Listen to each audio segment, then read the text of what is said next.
In this episode of SENSimilla, we'll be talking to the Dispensary Whisperer herself.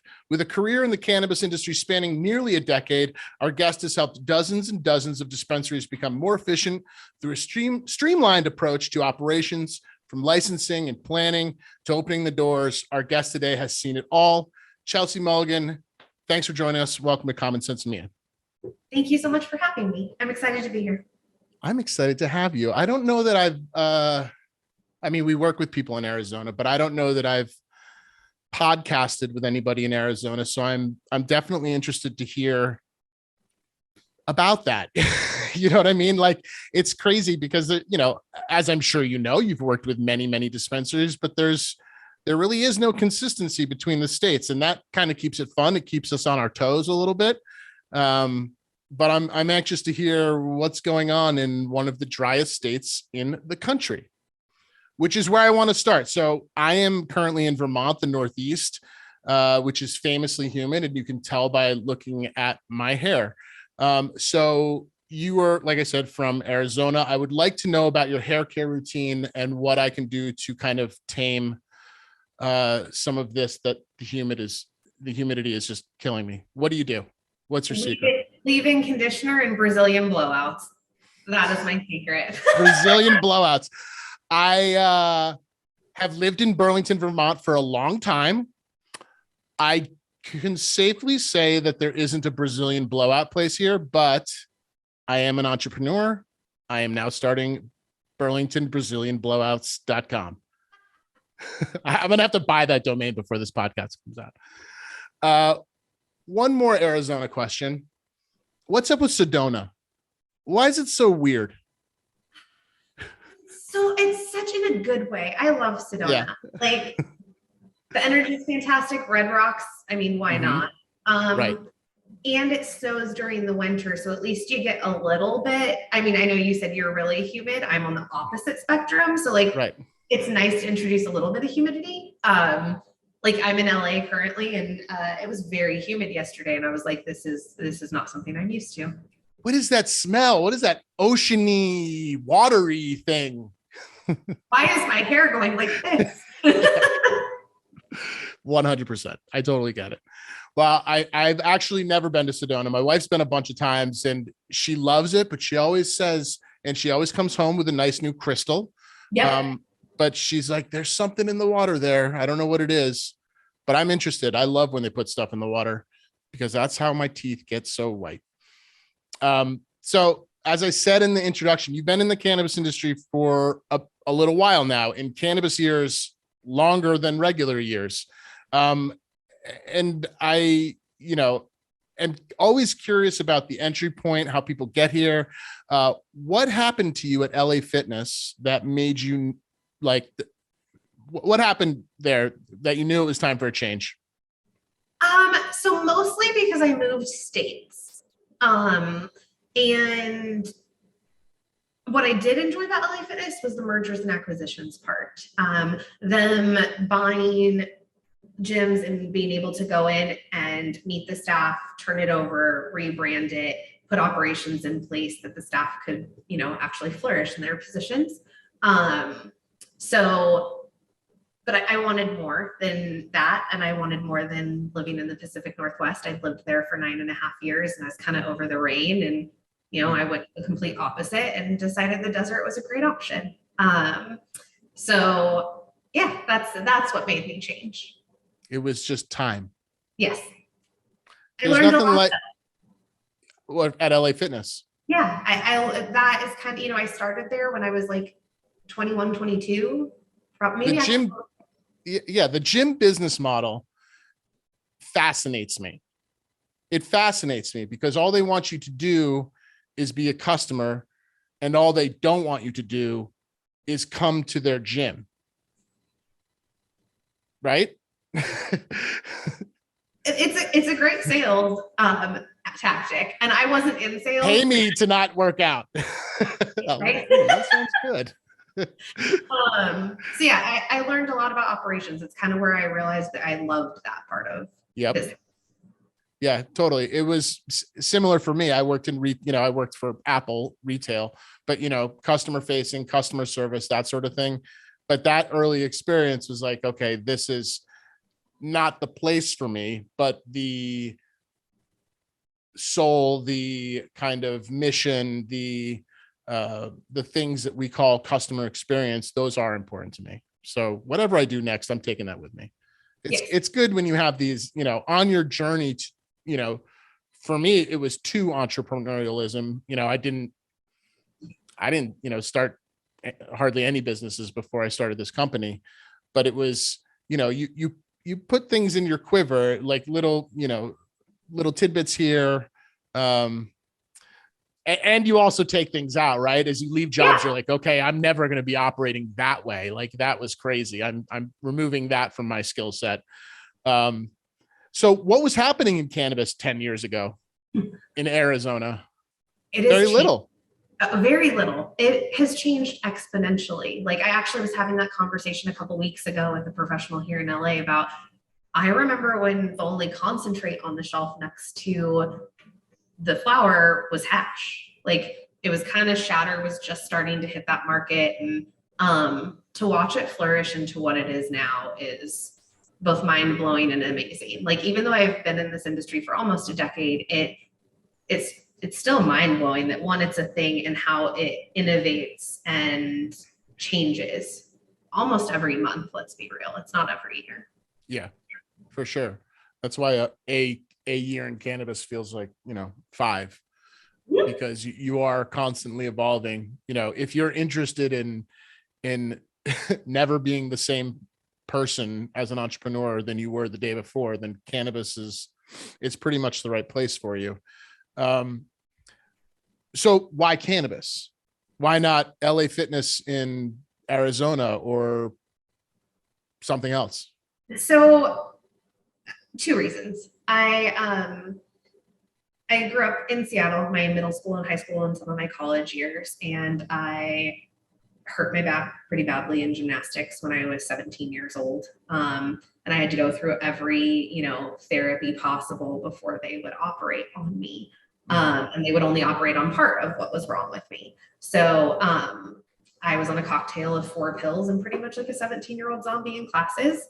Yep. And somebody gave me the knowledge that if I learned to microdose with cannabis, and even though I'd literally just broken up with my boyfriend because he smoked pot, she was like, if you learn to microdose and maybe hit it twice every couple of hours, you don't necessarily you're not going to be high. It's going to hit your pain receptors and you're not going to wake up with the pill hangover, and maybe you'll be more functional. So I learned back then to do that before school and in between classes. And I managed my pain that way. Instead of being high out of my mind, it would just make me functional and I wouldn't sit like that in class. So that's why cannabis. I was actually managing a chiropractic office in 2012, and I wanted more hours. I only had 30 hours a week because that's what they were open. And there was a Craigslist ad for a dispensary management position in Phoenix. And I was like, either this is going to be really cool and the best thing ever, it's going to be super shady. And it ended up being a great fit. And they went on to acquire 3 more licenses beyond that. And I was able to go turn those over, which is kind of where I made the LA Fitness connection. Like, wait, I can do the same thing I did there. And it also made me realize that a lot of those businesses back then in cannabis, they didn't have SOPs. They didn't have, you know, like training programs for their employees and a way to invest in them. And because my soapbox is you know, whether your employee's with you for a week or 5 years, they should leave you better than they came to you. So I realized like, oh, like I can do what I did there in cannabis. And that's actually why I went out on my own 2.5 years later. Because I was like, I can go do this for multiple licenses in this state, and be my own boss and actually help people, both entrepreneurs and customers. Yeah. So you've said a lot of interesting things so far. We're 5 minutes in. The one thing, the one thing that's so kind of the theme here, right, is talking about the entrepreneurial journey. It is not a unique topic of conversation at all, but I think some of the context that this lends, hopefully, to the people who listen to this is that despite despite the world being big and scary and overwhelming, and cannabis being federal, like whatever fill in the blank for whatever your reason to not do something is through these conversations, you can see that, well, everybody's been through that. You're right. Like, so one interesting thing that you just said is they weren't giving you enough hours. So you were ambitious beyond your ambitions, surpassed like your 9 to 5, or rather your, whatever, 9 to 4, 9 to 3. I don't like to be stagnant. I like to constantly be learning, which I think is also why going out as a consultant in cannabis was good for me. I could help people in 90 to 120-day contracts or whatever they needed. And then I got to have a new experience of triaging, and you're constantly learning and you're constantly having to adapt. And that is definitely an entrepreneur experience, at least. Yeah. Well, take me to that day after whatever you opened the 3rd dispensary and you're like, come on, I can do this. What what happened there? I realized that honestly, I'll be honest, I realized that the person above me was not going to move on anytime soon, which meant I'd kind of hit a ceiling with that company. And even though there were 3 locations, like if I was at that ceiling, then what happens next? So I ran their marketing department for 6 months because I figured, hey, I know in operations and compliance, I should understand how to market this to people, even though, if truth be told, I cannot stand the marketing piece. I learned that very quickly, but at least I needed to understand it. And while I was in that marketing position, and I had been talking to another licensee at one point, they were asking me to help write them a few things. And I was like, wait, why don't I just go do this? And my husband was completely supportive. So I jumped in with both feet. I gave my 2 weeks notice, and yeah. I love this. This is also not an uncommon kind of response to this question, was like, I'm like, this is truly it, right? Like, I'm smarter than my boss. I realized that I'm maybe more capable than I thought I was yesterday. And I'm, I can't spin my tires. Like you said, I don't want to be stagnant. I'm an evolving human being who may have a specific skill set, but but I'm curious about that moment of when you're like, because for me, I have a totally similar story, almost exactly. But it was maybe 2 years before I had a similar thought and was fired from my job, not left my job, but was fired from my 9 to 5 because I was, pursuing something else. But the reason why it took so long is because I wasn't listening to a podcast like this. I had a very little support group. So I would have questions like, how am I going to figure out how to pay myself? How am I going to figure out like I can sell, or in your case, like I can open a retail store. I know operations, but that's like that. That's that's the thing you do, not how you create a business. So once you got to that point, you're like, I should do this. How did you figure out that you could do it? It was me talking to a couple license holders and them asking me to write them a couple SOPs for their employees on how to do their job. And then they paid me, and I was like, so I could just do this over and over again for each of those license holders. And I recognized that I was good at building teams and hiring employees. And yes, when I was at LA Fitness, I had my boss, and her name was Sarah, and she was a mentor and a boss. And she really embodied for me something different than every other manager and boss I had ever experienced, and showed me that you can do that, right? You can manage with empathy and be cognizant of people's personal lives, and you can still be successful. Like, they will still respect you. You can build great teams. Well, some people take advantage 1,000%. So once I realized I was able to build good teams within cannabis and write these SOPs, I went and talked to a couple more license holders, and they paid me for some SOPs. And for the first year, I worked in cannabis and did that as a consultant, but then I also actually ran like food truck roundups for a group in the East Valley in Phoenix. So they do like 30 food trucks and 30 vendors, and I'd help park the food trucks and like manage the event 3 times a week. And that was my side money in conjunction with my consulting money to be able to bring in enough. And after a year, I had done enough consulting that I didn't have to talk to license holders anymore. And by the time I ended the contract, there'd be about 2 weeks to a month left. And I'd have somebody call and be like, can I hire you when you're done? And that just kind of kept on for 4 years. And it hasn't stopped. That's awesome. I mean, that definitely, like, so to me, it's like the universe, you either wait long enough for the universe to like tell you, right? Or you're smart enough to know that. For me, I waited for the universe to tell me, right? You were like, I got this. This is not, you know, I can do this. And I love that. I love that. Just that feeling, because I could see it in your eyes as you're just talking about it. I like that feeling of like, oh, I can do this. And I love that. Because I didn't have, that didn't happen to me. But I, you know, that feeling you're talking about is actually why I also love employee management. Coming in and being able to interact with employees and watch them have that moment of like, oh my God, this is what I'm good at, or I enjoy this, or like, this is what I want to do. This isn't just a job. Like, I don't know. You should just always impact the people around you.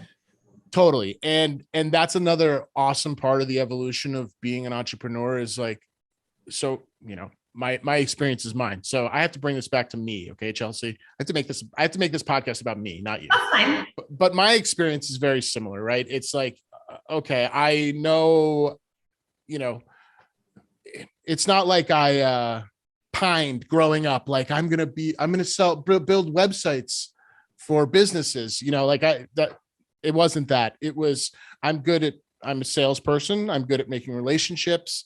I'm good at providing value to my clients through this thing I do online, right? Like through the service I provide. And starting your company with the root skill set of what you do is obviously important. But if you're good at what you do, that goes away pretty quickly. Like, you know, you hire people to build the website. You hire people to maybe make the relationships. You hire people, you know, you've met Ryan. You hire people to do whatever, take out the trash. I mean, I still take out the trash, but you hire all these people and then you become their mentor. And that's like the real evolution is like, oh, I'm no longer the website sales guy. I'm now like a peer and a mentor for my employees. I want, you know, like I started this company because whatever, fill in the reason. I was unhappy. I thought I could do it better. I thought whatever. But now I have to instill that into my employees because they have to believe it too. It was important for me. It has to be important for them. So that feeling of like seeing it come together, like mentally, you know what I mean? Like I see this happening. I see growth happening with my employees. I mean, it's so much more rewarding than, I mean, I don't even know. It's way more rewarding than having contracts signed. I completely agree with you. And it's one of my most favorite parts that I've now done it in 43 dispensaries because I've now impacted 43 That's amazing. staffs. Thank you. That's amazing. You know, it's a new team I get to impact each time. So that's what's really unique. And honestly, like what Open Door was kind of built on, if I'm being like all of my operational experience. And, you know, people always ask like, why don't you have your own dispensary? And I'm like, I don't want to do the consistent day-to-day in one shop.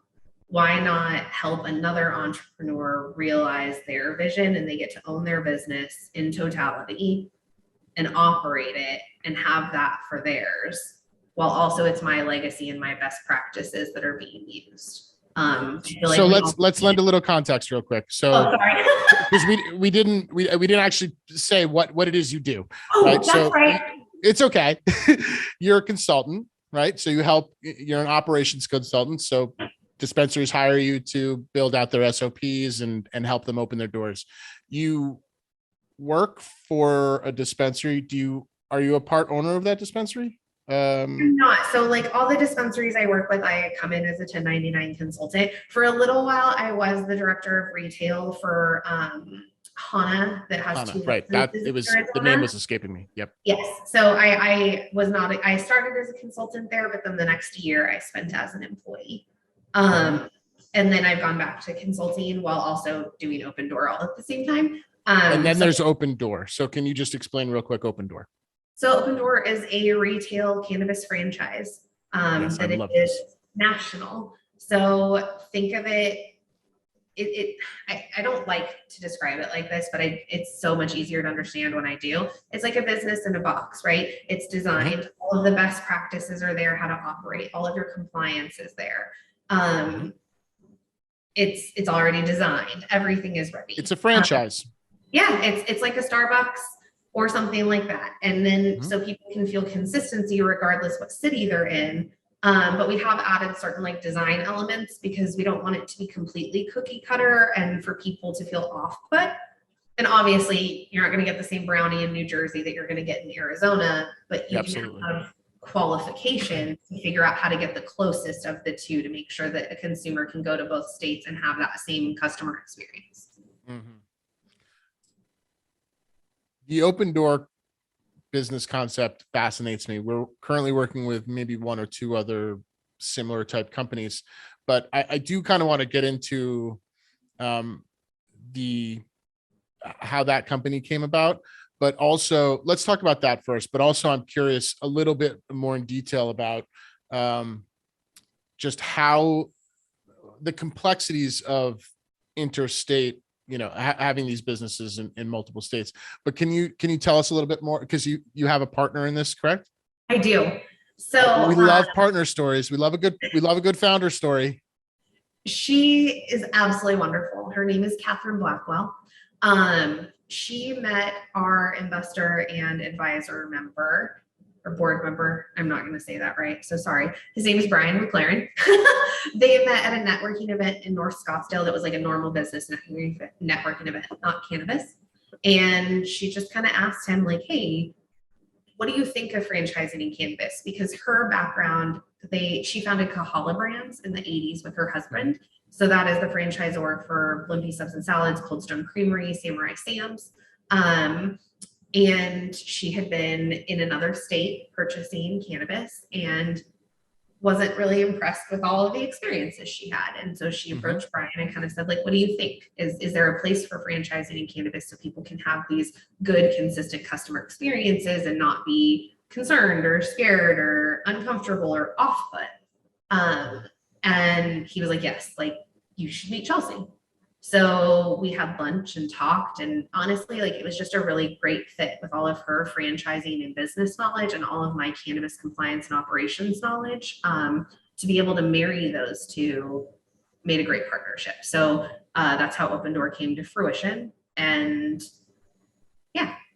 That's awesome. The founder kind of, I started this company with a few founders and they all left, which is probably a testament to me, maybe my personality. But I think the actual reason that I kind of went through founders is because none of them were particularly the right fit until I found the ones that were. And it was about complementing the skill. It's not about necessarily splitting the hats, right? It's complementing the skill set that you each have, again, while focusing on like trying to help each other evolve, right? Ultimately, you have the goal of selling franchises, and each of you have this, maybe a set of specific things to come to the table with. Were there any challenges in kind of working out the relationship, or was it fairly simple? I'd say it's fairly simple. We're both respectful of each other. We both, like you said about complementing skill sets, like there is a little bit of overlap, but not a toe-stepping overlap, if that makes sense. Because we have very different but complementary skill sets. We communicate well. I'm a very direct communicator, so I can probably be a lot to handle sometimes. In words. So I think that may have been a learning curve for some people that work for me and with me. But I think our partnership has gone really well. I'm not sure I could have asked for a better partner with franchise knowledge and business knowledge and had It sounds like it. This is as she has. I mean, I think it just married very well. So you mentioned that, sorry, Catherine, what was her name? Yeah. Catherine and Brian kind of met randomly. Brian knew you separately. So my question is, what do you think is more important, timing and right place, right time, or experience, which you clearly both bring to the table?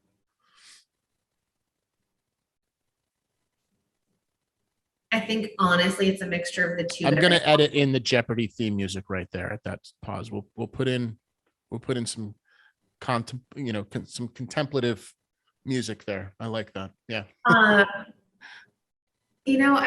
I think it's both, but I think the timing is so important because if you have the right skill sets, but it's not the right time, or like what you're offering isn't the right time, or it's not the right time for the partnership, then it's going to implode whether it's amazing or not. Right. Yeah. At least that's what I believe. I'm a huge energy timing. So yeah, I think if I have to pick the two, it's probably timing, because there's a lot of people with skill sets, but you're not always going to have the right time. I agree with you. I think it's a little bit of luck, a little bit of timing. And, if you're good at what you do, your experience will ultimately carry you through. But I love that. I love that idea of and this guy, Brian, who went to this other thing and met this other person and was like, hey, you should meet Chelsea. And, also, we're living on a planet during a time where this thing called cannabis is now legal, and we can now sell. There are, if cannabis isn't legal, I'm not doing this company for, the real estate industry or whatever. Fill in the blank. I'm just not interested in it. But the fact that the cannabis industry, it's timing. I'm very grateful that we're living at this exact moment in time. It's very exciting. Not a lot of entrepreneurs get to say that they're, at the forefront of an industry. That in itself has been honoring. I feel honored, and it's exciting. What's the scariest part about starting your business? What was the scariest part about starting your business? What is the scariest part about going into a franchise deal? So those are two kind of different questions, but what I'm getting at is there's fear at every angle of this journey called life that we're on, right? And you can meet it head on and plow through it, as it sounds like you have. But when you were, kind of at the crossroads of this is happening, and this thing that I think is scary ain't shit. What was that? I mean, I think the scariest part of starting Open Door was what will people's response be? Will they see the need? I mean, there's a thing called imposter syndrome, and that is real, right? I don't really like being front and center. I like being behind the scenes. I've kept my head down. It's why I've done 43 dispensaries, 10 cultivations, and 7 manufacturing facilities, because I like to work, and I like being successful at it, not from a money standpoint, but watching the businesses run. Mm-hmm. So it's a wonder of wait, am I really qualified for this? What if I'm not as great as everybody keeps telling me I am? And what if people don't respond to it and get it, and it fails? But then I'm well, if it fails, we'll go to the next thing. Scariest thing about entering into a franchisee deal is failing them. Yeah. I know I won't, but I think that's been a common theme in my entire life, not wanting to fail people or fail myself. So wanting to make sure that I support them, to make sure that their legacy that they're kind of entrusting on some level to me and Kathy flourishes, and that they're happy in the end. And, I think the second scary part is now you're kind of married to that franchisee for that 5 to 10 years. So I like to look at those partnerships as true marriages, in the sense that if it's not the right fit on both sides, I'm okay acknowledging that. Yeah, absolutely. And it's an important skill to have. Or else you're going to be unhappy. also bothers some people though. So I really had to learn to like be okay honoring those thoughts. Yeah. But I'm always respectful, obviously. But I think you don't ever want to do a disservice to someone else or yourself. So putting that on the table and talking about it is important. For sure. I mean, there's nothing like a dose of some good old fashioned honesty, especially if, maybe if it just doesn't fit, if the personalities don't fit, or if the missions don't fit, or whatever, like it being able to ignore the fear of maybe not closing a deal, right? Like that's not what's important. It's really your inner happiness, and the immediate happiness of closing a deal is nothing compared to the ultimate unhappiness of now having to deal with a client maybe you shouldn't have, or whatever, right? Well, yeah, like, and when there's millions of dollars kind of floating around, like I think it's just better. Can you hear that? Is that really loud? Can you hear my AC just kicked on? You can't hear it? Okay, cool. Sorry. That's okay. I think when there's millions of dollars floating around, like you have to be pragmatic in that sense, right? And I think that's why we see some of the cannabis industry struggling, because people just jumped into partnerships because there was money, instead of being like, is this truly what should happen for longevity and success?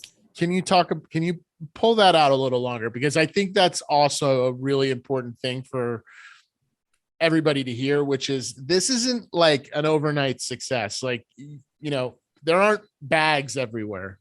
They're there, but you got to work to get them. Hard. And while maybe some get it easier, that doesn't mean it's longevity, right?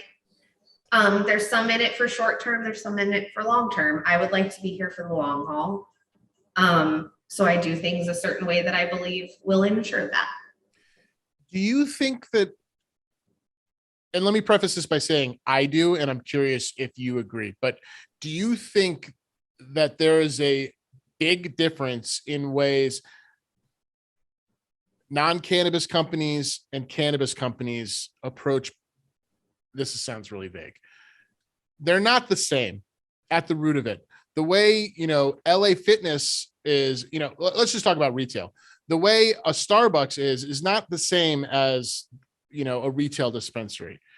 Do you know what I mean? Like, yes, they have employees. Yes, they have standard operating procedures. Yes, they have payroll. Yes, they have products.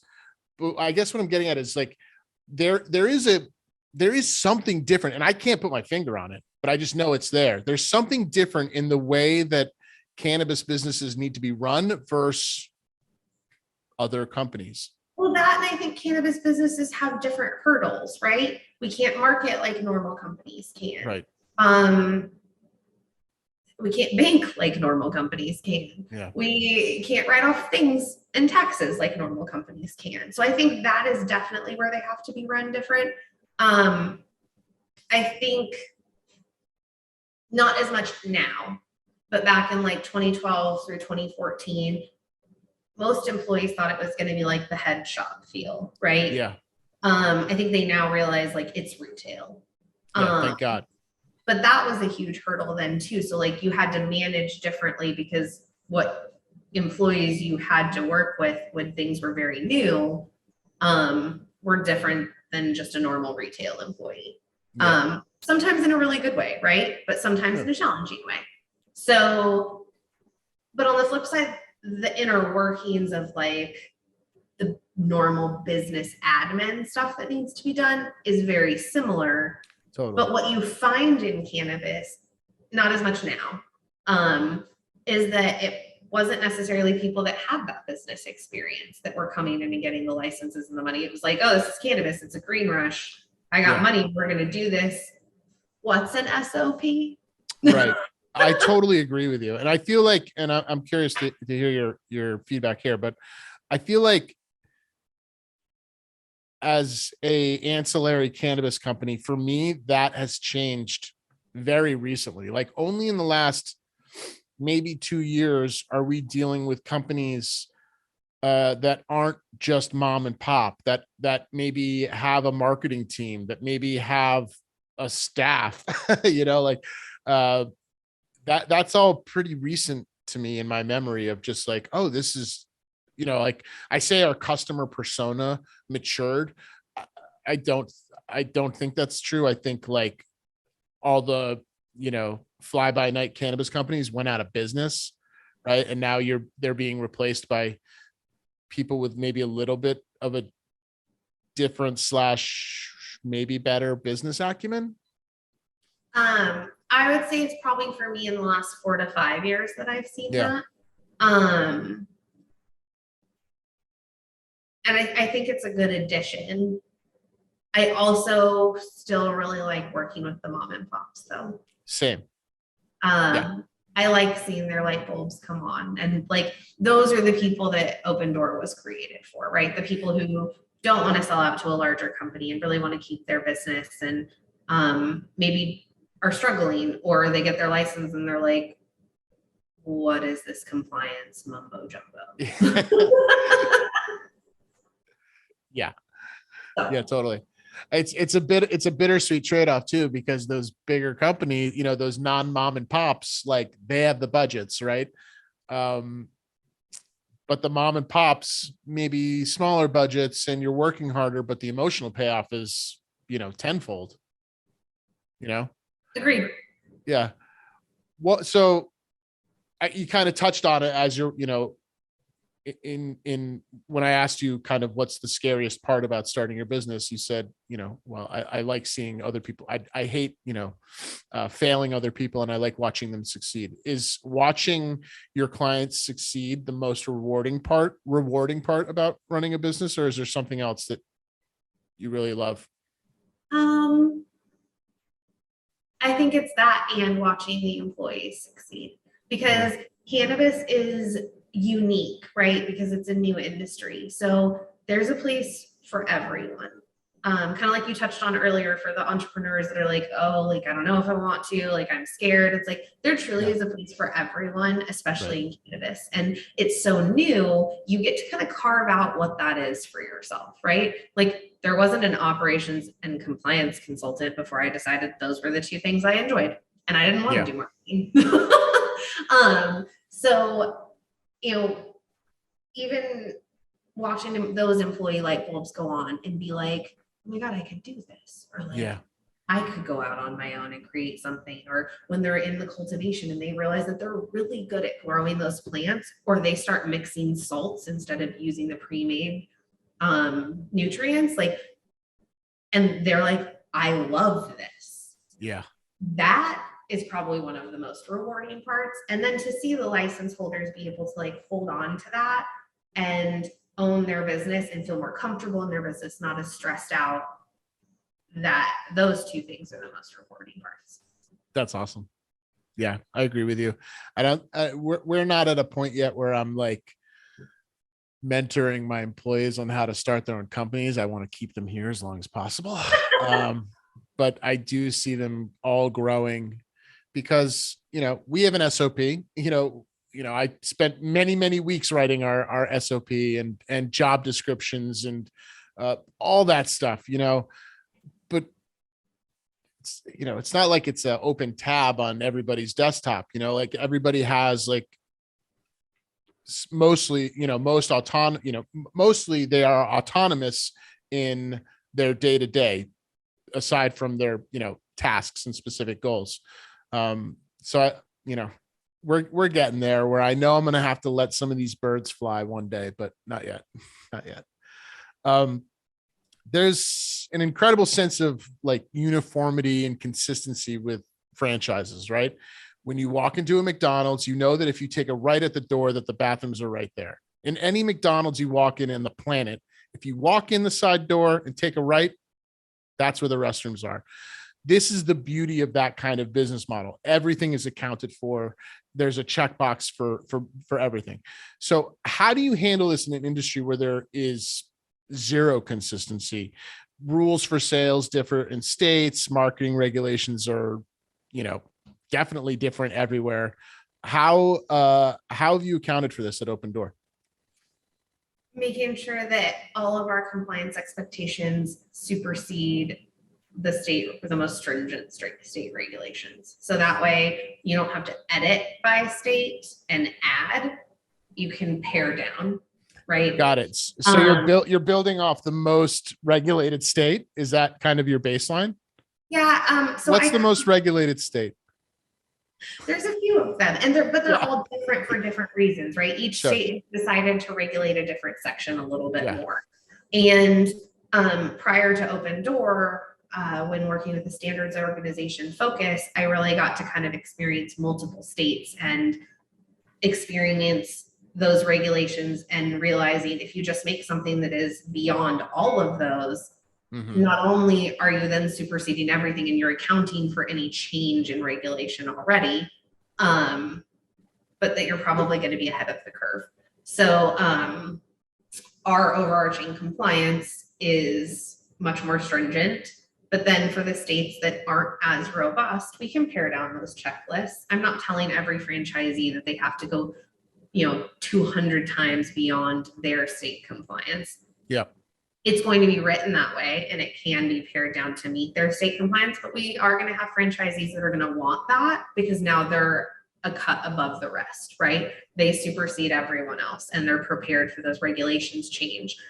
Because when it goes federally legal, it will change, right? We're going to have to meet certain regulations. So if we prepare for that now, it's not as blindsiding then.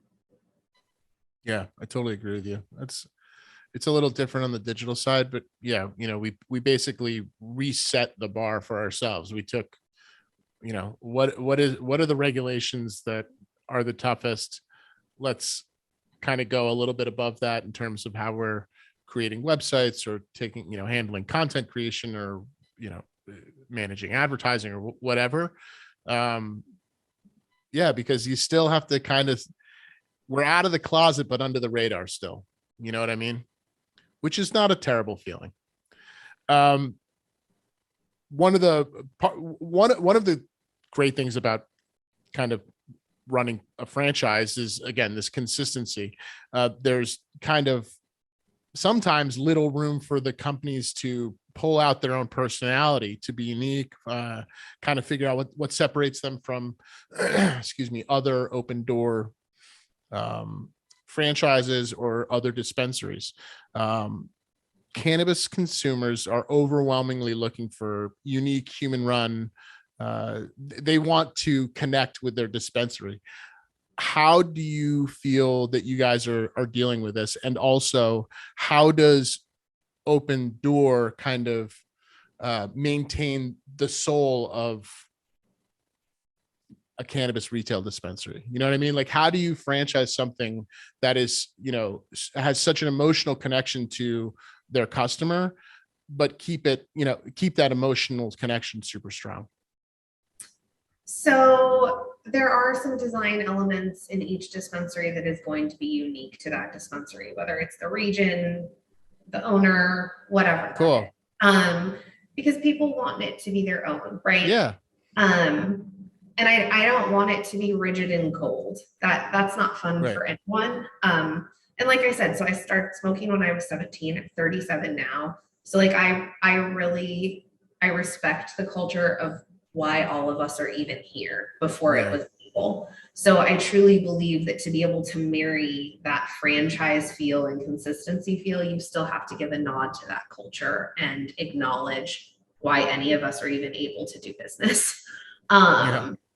So, that comes out in the training of the employees with the empathy and the education of the customers, community integration. Each dispensary will be integrating into that community, hiring obviously local people, but really trying to find the people in that area. Like one of my favorite regulations in Oakland, California, is that a certain percentage of your hires has to be social equity hires and that have been affected by the war on drugs. And so really trying to hire people in that community to directly impact that community. And then integrating through events, having events, cleaning up the community, donating, really being a community partner. I think that is the way that you can still have a consistent feel inside of a dispensary, but the emotional feel and the emotional connection outside of the building, I think, can weigh that out. So people still feel like it is a unique cannabis experience. Because I don't want I don't script my employees. I give them like 5 or 6 things. Not you have to say these 5 or 6 things, but I'm giving you 5 or 6 examples for you to understand kind of what the empathy should feel like, what it should be like. And then make it your own, because otherwise it's not going to be genuine and nobody's going to want to interact on that level. 100%. Absolutely. I couldn't agree with you more. And especially that the community piece, I think, like, yeah, that's such a simple kind of route to get to, you know, looking past, and I'm not I'm not saying this because there's some sort of negative view of franchise. I don't think that at all, but I'm saying occasionally that can cloud the consumer judgment. Like, do I want to go to this place that I know is going to be the same, or do I want to, try my local place? But if you kind of figure out how to marry the two and embed it more on the local side, then that's the best of both worlds, right? I think to be successful, especially in the current cannabis climate, because, like you said, like, we're out of the closet, but we're not. I can't remember what the second part was, but I said we're out of the closet, under the radar. Exactly. There you go.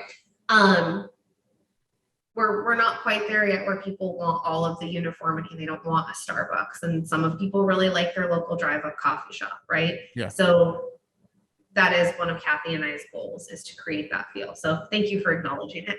Well, let me ask that question, because I thought this was the best question I ever came up with for this podcast, which is, how is a franchise like a Starbucks, or sorry, how is a dispensary like a Starbucks? How is a dispensary not like a McDonald's?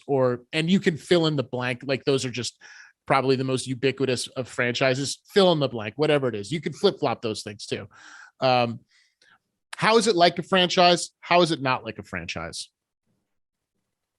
But they're both franchises. I guess they're not. Starbucks isn't necessarily a franchise. No, they are. But I guess I'm saying is, like, this kind of goes back to what we were talking about with the community piece. It's like, how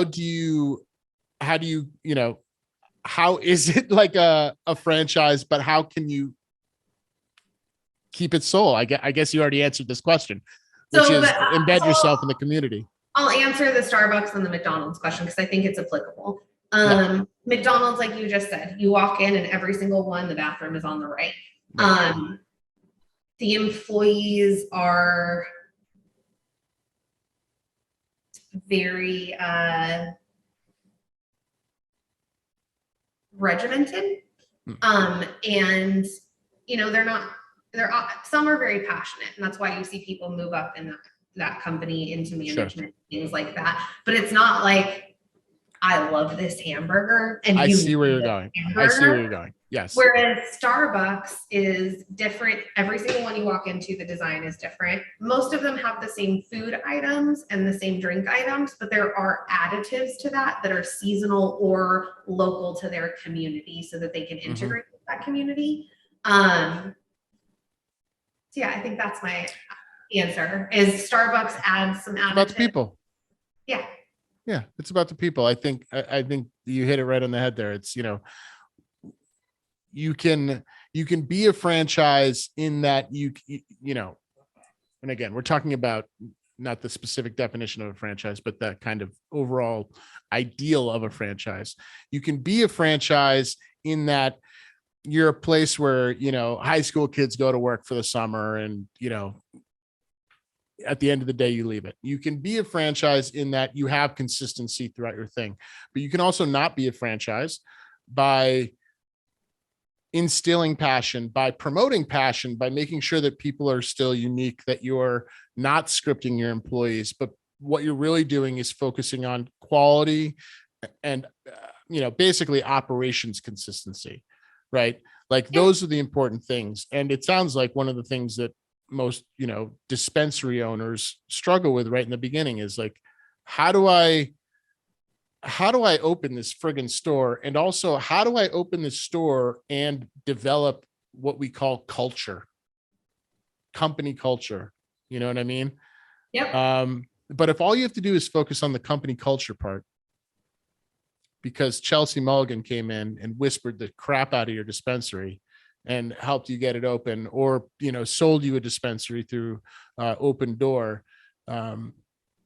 That's really one of the only things left to do, is just focus on the people. Mm-hmm. I love that.